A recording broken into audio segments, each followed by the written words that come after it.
Alright, so there's this very secret YouTube channel that's making $136,000 every single month without showing his or her face. Let's find out what it's all about. There is more opportunity than ever to make money on YouTube. That is definitely right. I have never made more money myself. I never had more friends that made more money. It's pretty crazy these days. And the best part is, you can take advantage without working on a single video yourself. For our YouTube channel, Facts Verse, we've 8 million subscribers. 8 million, not 800,000, not 80,000, not 8,000. 8 million, that is insane. Automated our entire production process so that we can release multiple videos every single day. I bet this is one of like the OGs. I started like 3 years ago, which was kind of early as well. I bet this dude is from like 2015, 2014 era. Without making anything ourselves. This system generates over 100,000. 1.6 million, let's go. I thought my stats with like one channel that has like $400,000 or $500,000 in revenue is insane. This dude tripled it. $100,000 of revenue every single month in truly passive income. And it can be replicated for practically any niche you feel like targeting. In this video, I'm giving you a complete walkthrough of our production processes and how we've automated it every step of the way. As a result, we're able to upload as many videos as we want across as many channels as we want, with almost nothing required of us. After looking at our automation system, I'll break down the numbers so you can see just how profitable this really is. Spoiler alert, we make nearly 10 times our input every single month. Yeah, that's good stuff, a 10x. Mine is a little bit lower. I reinvest quite a lot.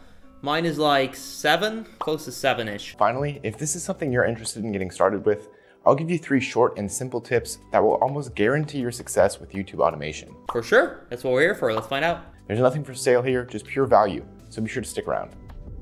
So most video production processes start with ideation and scripting, and ours is no different.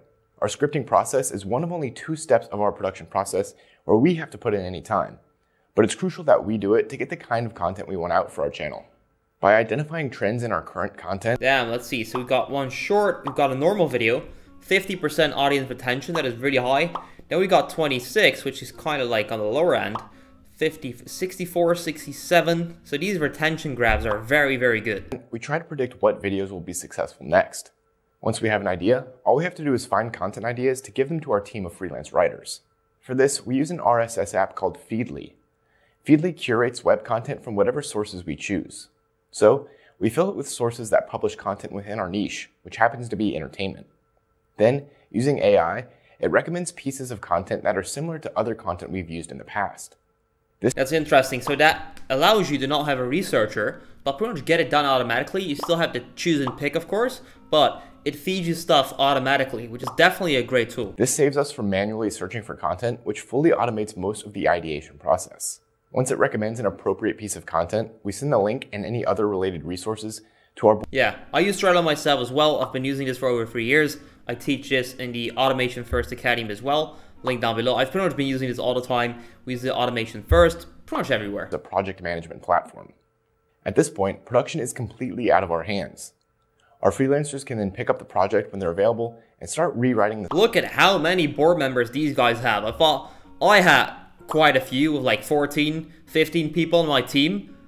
But these, even like, it's probably like double, triple-ish. Source content to create an original YouTube script. We provide all of our writers with scripting guidelines and documents so that they write content specifically optimized for YouTube. These documents include instructions for YouTube SEO, tips for viewer engagement, and calls to action. We've used years of experience on YouTube to optimize our scripting strategy, which has been super valuable because it is the foundation of every single video. Yeah, exactly. If the script is not good, you can have a good title, a good thumbnail, everything can be good, but if the script is not solid, then your video is also not going to be, because it all starts with the script, right? You can have the best sounding voice, but if the script is not good, people are probably not going to be interested in the story. Once a writer completes a script, they upload the file to Trello and pass it off to our voiceover talent. This is a really simple step that again requires no input from us. Our voiceover talent simply downloads the script, proofreads it to make any last-minute edits, records the voiceover, and then uploads it to the project. Yeah, I mean, honestly, voiceover part is pretty easy. It is literally just having your microphone here and reading out the script into the microphone. We have everything connected to Dropbox behind the scenes, so all the files uploaded throughout our production process are stored and organized there. Yeah, that is really important because sometimes, and it could happen, you either lose files or maybe you've got issues with YouTube, your channel is deleted for whatever reason. You probably can get it back if it's done by mistake, right? But it is good to back up your videos because then you can always upload them, re-upload them, or look at them or use them later on in case you lost them. So definitely think about your backup strategy in terms of the videos. This makes it super easy for our team to access all of the necessary files, no matter where the video is in production. But once the voiceover is complete, our VO team passes the project off to the editing queue, where everything starts to come together. Like previous stages, our editors will pick up projects without us having to do anything. They'll start by downloading the script and the voiceover directly from Trello, thanks to the seamless Dropbox integration. Editing is a crucial part of the process, and this is where we focused a lot of time on giving guidelines, instructions, graphics, and more. The idea here was that we wanted every video to have the same feel and branding, which can be difficult to do across an outsourced editing team working from different parts of the world. Yeah, it definitely can. As long as every single person in the team is working on different parts and different channels, and then it could kind of be hard to get like the same style or like same kind of like brand identity going strong. But if you simply set up SOPs, you make sure that the team understands what they're trying to achieve, then it should be fairly doable, I would say. We started by giving them graphic templates, complete with colors, fonts, and pre-rendered animations. Exactly, so their house style is kind of just done already, so that the person editing is not responsible for doing so, which means they cannot change it or come up with stuff that doesn't fit the brand. This ensures that every element used in the video is the same and matches other videos on the channel. To put together the rest of the video, they'll use a combination of stock footage, images, and careful use of film and television clips. Our freelancers have access to a shared stock footage library where they can download any footage. Alright, so they're using Envato Elements. That is a good one. I personally use Storyblocks. Storyblocks is fantastic in my opinion. I haven't used this one, so I'm not sure which one is better, but Storyblocks always get the job done at like an insane, like good high quality level. So if you're in need, maybe check out this one. They're doing fine, so it should be good. Or Storyblocks. Don't do Pixabay or Paxels, to be honest, if you can afford the other two. They're instructed to find images and footage relevant to the topic of the video, which is typically a celebrity, TV show, or movie. Obviously, there are plenty of images of these people and plenty of footage of their work on YouTube. All of this material can be downloaded and used in our content. Yeah, you gotta be careful. You either credit the source, which, yeah, they do as well, left bottom corner, or you just gotta use very, very, very short clips. As long as we're careful about it in regards to copyright and give credit where it's due. With these guidelines in place, our editors are able to create full-length videos that are much more engaging and entertaining than you would typically expect from outsourced content. Stay tuned for more on how you can differentiate yourself with outsourced content. Hey, that's one of these script things that he was talking about. By saying that specific part, you now want to keep watching the video because he's going to explain something secret later on in the video. So that's one of these script structure things that keeps you watching for longer that he was mentioning in the intro. Once the video is complete, our editors upload the file to Dropbox and attach it to Trello. At this stage, most of production is done. Yeah, QC, there's going to be quality control, and then they're going to make the thumbnail. But there are a few final things to take care of. First, we have a freelancer watch each video and check it for errors. Whether there are spelling errors or weird shots in the video, we want to catch these before the final video is uploaded and published. Yeah, that's what I'm doing myself as well, actually, on this channel, the other channels too. On the other channels, I've got my content manager who runs this entire operation by now. I've got an interview with him, actually. You can check out the link down below. And then I'm also doing on this channel to make sure that the quality is the best it can be. If anything is wrong, they can send it right back to the editing team without us having to step in.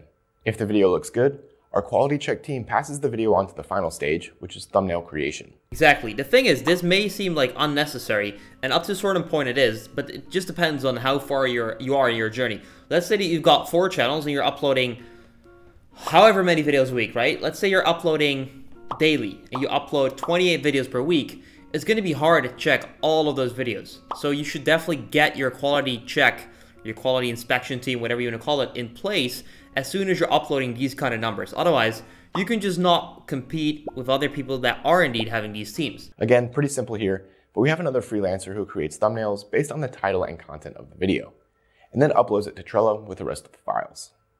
After all of these steps have been completed, our videos are automatically uploaded to our YouTube channel using a tool called YouTube Box.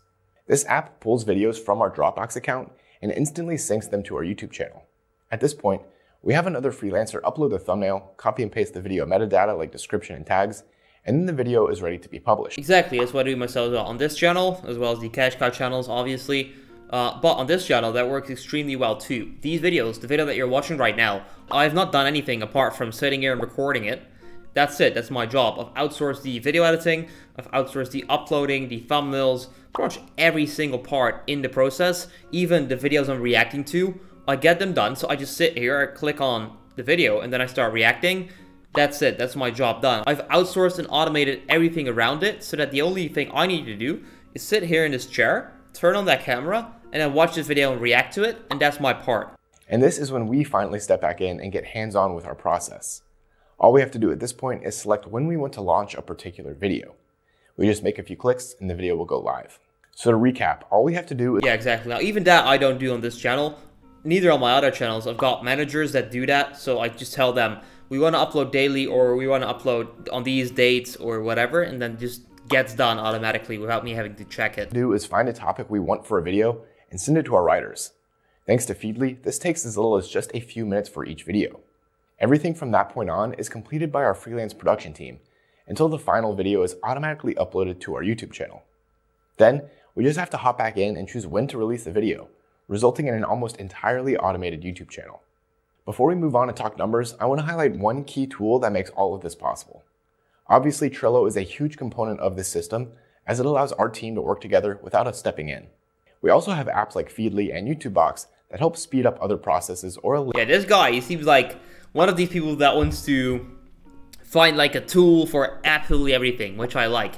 He's got good stuff in place. That's probably why he's able to get so much done and upload so many videos and make this much money. It's just funny to see, but it's really good. Actions. But one of the most crucial tools we have is the automation tool, Zapier. Oh yeah. I mean, if this wouldn't exist, my life would be so much harder. Zapier will automatically take action within our production processes when certain activities are triggered. For example, when one of our writers completes and uploads a script, Zapier collects data and records it in a Google spreadsheet, so we know who wrote it and when it was submitted. Then we can effortlessly track our writer's activity and make sure we're accurately... I mean, honestly, if you're not using Zapier yet, please check it out. It is so good. You're gonna need it. Once you have it, you cannot go back. Each step of our production process is carefully tied together with Zapier functions, so we can collect and record data on every step of production. This allows us to identify any bottlenecks in production, but mostly serves as an auditing tool so we don't miss any deadlines, payments, files, or activities. And Zapier, in combination with our other apps and processes, is how we're able to churn out content for a variety of channels with almost no time required from our in-house team. But the real information you probably want to know is how profitable this kind of... Ayo, let's get to the numbers. Let's see how much money, how many Lamborghinis he's buying every month. So let me break it down for you. We pay $30 for a 1,600-word script. We prioritize having fluent English-speaking scriptwriters, so this is one of our more expensive costs, but one that makes a noticeable difference in the final product. We pay $28 for our voice talent to proofread and... Yeah, I agree. Honestly, $28 for the voiceover is kinda... Well, I haven't heard their voice, but that's... The voiceover part is pretty easy. I mean, it makes sense, but it's on the higher end, I would say. Proofread and record the script. We pay our editors between $6 and $8 per hour, and try to cap our videos at 8 hours of editing. We keep our editing rates real... It's interesting they pay per hour. I always pay per result, so I just set a quality standard that needs to be met all the time, and then I'll pay them X for that, right? I feel like if I give them, or like if I pay per hour, I incentivize them to do the same thing, but take, or like work for longer than necessary. I'm not sure what his thoughts on that would be, but that's why I pay per result instead of per hour. Hiring all of our editors on the FreeUp platform. All of our editors are international, which is why the hourly rate is so low for a skill like video editing. Still, none of these freelancers have any issues communicating with us. They're always eager to take on more work, and our clear guidelines... Yeah, for sure. Honestly, like, working remotely and hiring remotely is one of the best things that exists as of right now. I'm working with people from Pakistan, the Philippines, Croatia, so many random countries. The people are great. It's fun to connect with them, to speak with them, to learn with them, all that kind of stuff. They get paid so much more in their country compared to what they would normally make if they were to work a normal job. I pay a little bit less, or even like just normal prices, to be honest. And then because of that, they've got such a better life. I still get the stuff done I need to get done. Same for him. It's just a win-win situation. Your guidelines ensure that each edit has exactly what we need. We pay $3 per video for quality checking and have our thumbnail created. Yeah, that makes sense, because the thing is, that person just needs like a specific list of requirements. The quality needs to be this, and this. and then that person can just watch a video and they can be paid for that pretty much. Fixed monthly contract. Any other freelancers we use in our production processes are also hired through FreeUp to keep our costs between. Interesting, using FreeUp. I always use Upwork, is what I show in the academy as well, and most of my friends use Upwork too. FreeUp I haven't even heard about, so I'll check it out. By the way, if you want to learn more about the FreeUp platform, we'll leave a link in. There you go. So he's either getting paid or he's doing affiliate marketing, which fair play to him. Let's get the bag. But in total, when you include the monthly cost of our apps and automation tools, we spend approximately $125 per video. In order to... Yeah, that's actually pretty good. I mean, that is on the like higher end, but at their stages, obviously, that's totally fine. Like, he doesn't need to worry about cutting it down $5 or $10 or whatever, because he's at a different stage. I'll be interested to see how much money he was investing per video when he got started. Publish 3 videos per day, we create roughly 90 videos per month, for an average monthly spend of $11,250. While our monthly earnings can fluctuate based on a variety of factors, our average monthly revenue over the last year is about $140,000. Damn, son. So that's over $1 million once again, like 1.6 million it was on a yearly basis. Insane. Well done. Which is well over $100,000 in profits every single month. And again, this requires nothing more than sending our scriptwriters video topics and scheduling the videos when they're completed, plus any ongoing strategizing and operational responsibility. I mean, yes and no. Like, I know as of right now, I wish he had more information on how he started growing, because this is him right now and his company, but he didn't really explain how he got to this point or how much he was investing or how long it took him, any stuff like that. So, bro, if you're watching this, please make a video about how much you were spending at first, where you got the money from to spend it, how long it took, all that kind of stuff, because that's what I would like to see. I know for a fact now he's doing very well as he's sharing that, but I'd love to see how he kind of got started. If you're interested in replicating the system at any scale or for any niche, here are 3 tips that will guarantee your success. Number 1 is make sure that you are providing some sort of value to your audience. Again, this system can work for generally any niche, but only if you do it right. There are tons of people who try to pull off YouTube automation by doing what is cheap. Yeah. That's the biggest mistake, like meditation channels, channels with no voiceover, channels with just downloading clips. That's what everyone tries to do, but it just simply doesn't work. If that would work, everyone would do it, and you know, like, nah. But viewers can tell when you're cutting corners and not making an effort to produce genuinely good content. If you don't actually provide something of value to your viewers, no one will watch the content, and you'll end up with... Yep, so you either provide value or entertainment, or both at the same time. We're kind of trying to do both at the same time here. That's why the editor always pulls up memes and stuff. But we're trying to do education, to be honest. You'll end up wasting your time and money without getting any results. But if viewers consistently get value out of your videos, whether that's entertainment, knowledge, life advice, or anything else, it won't matter that your videos aren't cinematic masterpieces.